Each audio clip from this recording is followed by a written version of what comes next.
Shalom Adonai, Yeshua HaMashiach, Hamalé Hamalehim, professor Gesso, trazendo até você mais um estudo da Palavra do Senhor. Hoje vamos continuar com a playlist de Gênesis capítulo 1. Hoje vamos falar sobre Gênesis capítulo 1, verso 2, parte B. Um vento do Senhor pairava ou soprava violentamente sobre as faces das águas? Ou o Espírito do Senhor é que pairava sobre as águas? O que esse texto, dentro das narrativas no hebraico, dentro de uma cosmogonia do crescente fértil de várias nações, a qual seus deuses principais criavam a sua nação, o seu território e o seu povo? E qual era a intenção do escritor para a cosmogonia de inauguração, querido, da criação de Judá e de Jerusalém, querido, que foi escrito ali pelo século VI, através da dinastia monárquica, ou governo de Zorobabel. Seus escribas fazem uma cosmogonia traditiva, cultural, de inauguração da criação de Judá.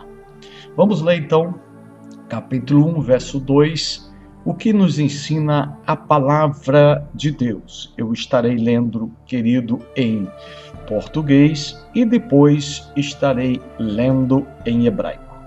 E a terra, Verha Aretz, era ou estava, Haetá, sem forma ou deserta, Tohu, e desolada, Vavorhu, e havia trevas, Verrocher, alpinei sobre as faces do terron, do abismo, Veruar, e o vento de Elohim, Merahefet, soprava de uma forma violenta, intensa, sobre as faces das águas, alpinei Ramaim.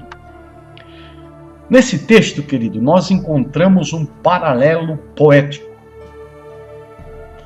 onde num as trevas estavam sobre o abismo e o outro, o vento de Deus, assoprava violentamente e intensivamente sobre as faces do abismo.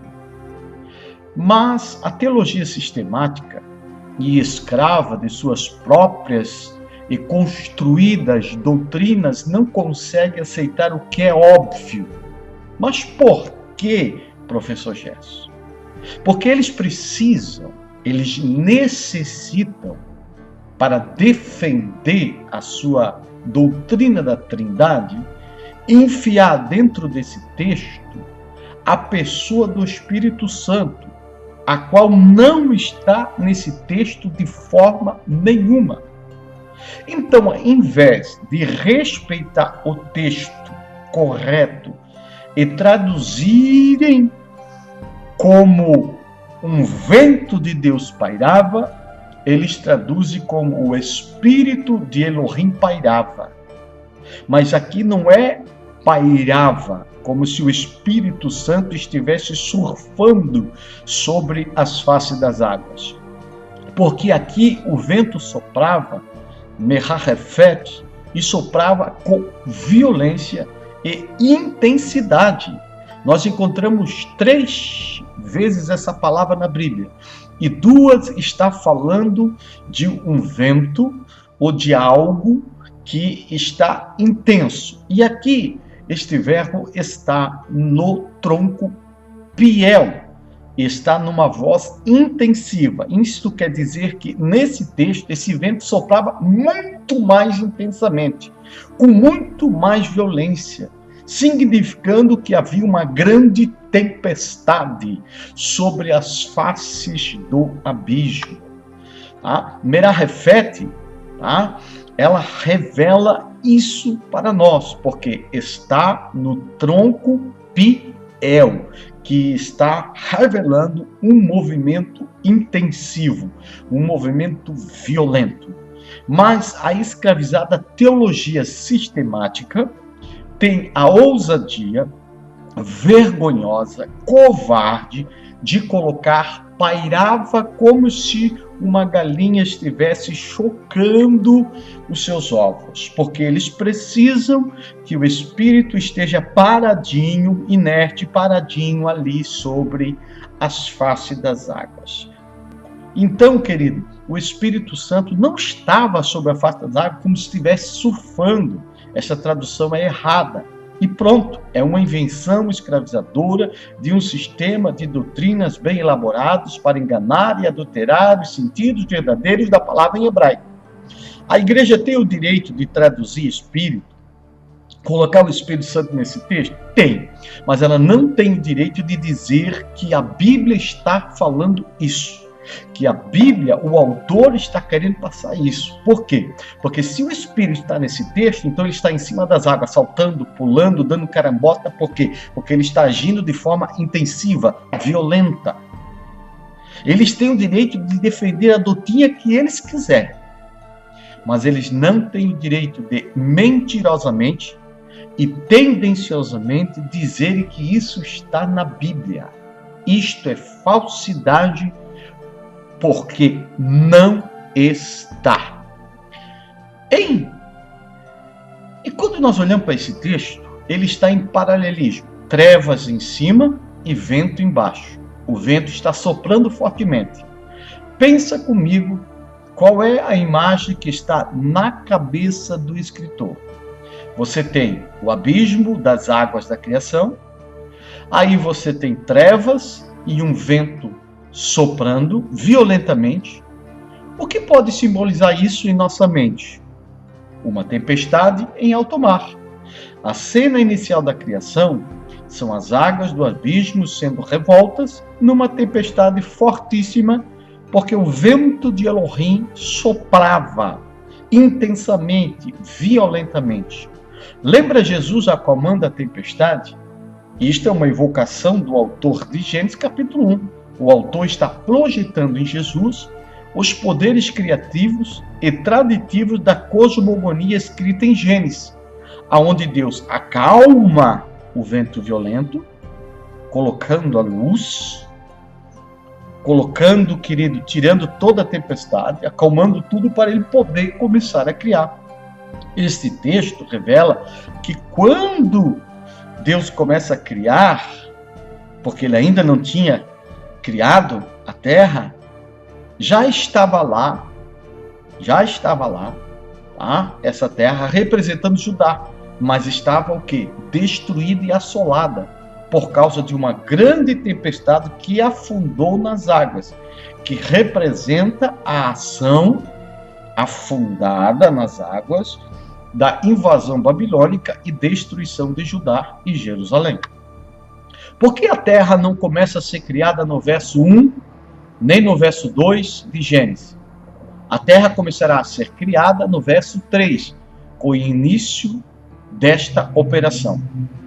Então, nesse texto, constatamos uma tempestade, trevas, ventos fortíssimos soprando sobre as faces da água violentamente e impede a divindade de criar. Como ela vai tirar a terra no meio dessas águas sem primeiro acabar com essa tempestade? Como ele vai tirar a terra no meio das águas se as águas estão revoltas e ventos fortíssimos agitam-os de formas sobrenaturais? Então, antes de Deus criar, ele vai acalmar essa tempestade, como Jesus acalmou para depois começar a criar. No vídeo anterior que nós vimos sobre essa série, sobre Gênesis capítulo 1, nós vimos que a terra estava desolada e deserta. Por quê? Porque ela foi afundada nas águas da criação, simbolizando a destruição causada por Nabucodonosor contra Judá e Jerusalém e o templo em 587 a.C. Então Judá precisa ser recriada, pois foi destruída, ficou desolada e deserta, e um vento fortíssimo e destruidor soprava sobre ela. Quem? A Judá destruída, que agora vai ser recriada, e sua recriação está sendo registrada em Gênesis capítulo 1, para legitimar Zorobabel como rei, para legitimar o templo e para legitimar o povo da Nova Jerusalém reconstruída com a recriação de Judá e Jerusalém. Diante desse cenário, qual é a atitude que Deus vai tomar em favor de Judá, que estava destruída? Primeiro, ele vai acabar com a tempestade, e isso nós vemos e vamos entender muito bem no próximo vídeo que nós estaremos fazendo. Então, não perca.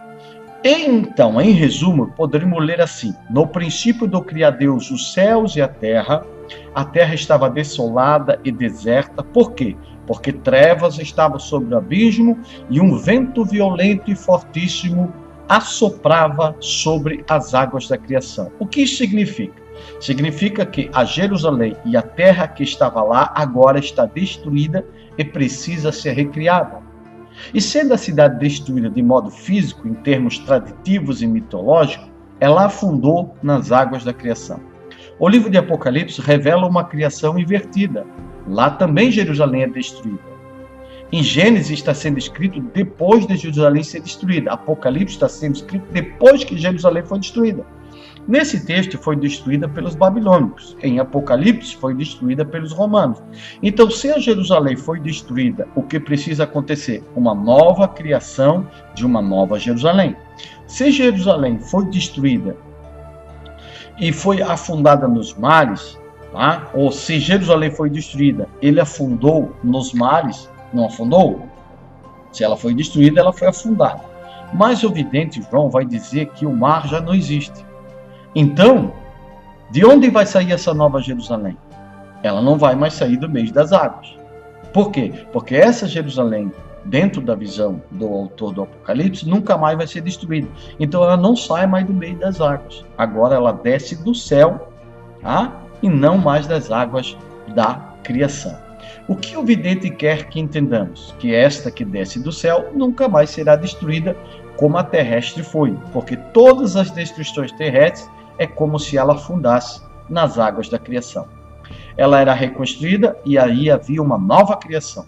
Todas as vezes que a cidade fosse destruída, era uma desconstrução, ou seja, afundando nas águas da criação.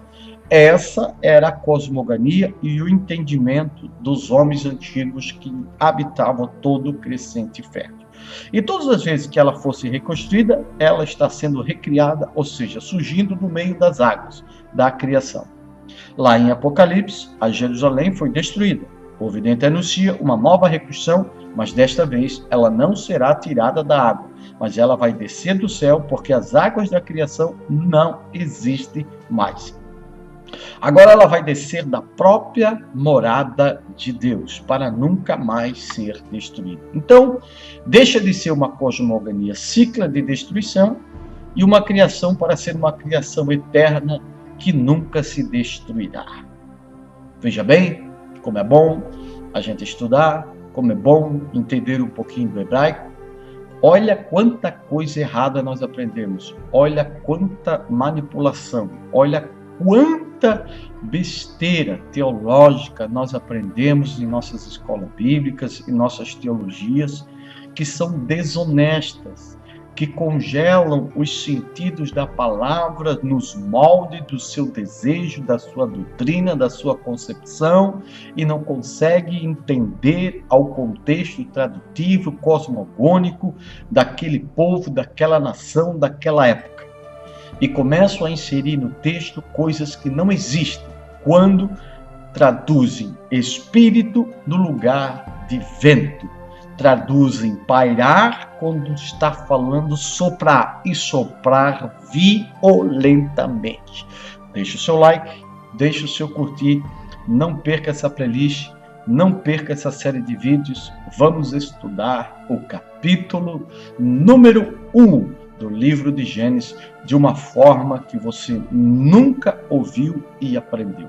Mas você vai analisar os fundamentos, e já quero deixar bem claro, não sou o dono da verdade, mas vou apresentar a vocês fundamentos que estão baseados, fundamentados nas etimologias das palavras em hebraico, sem manipulação, sem tendenciosidade, mas traduzindo da forma correta como o escritor escreveu e entendendo a sua circunstância cultural e a sua intencionalidade de escrever o texto numa época em que a grande necessidade era uma cosmogonia de inauguração da criação que Deus fez, criando uma nova Jerusalém, uma nova Judá, um novo povo, uma nova religião, porque tudo foi mudado no pós-cativeiro babilônico.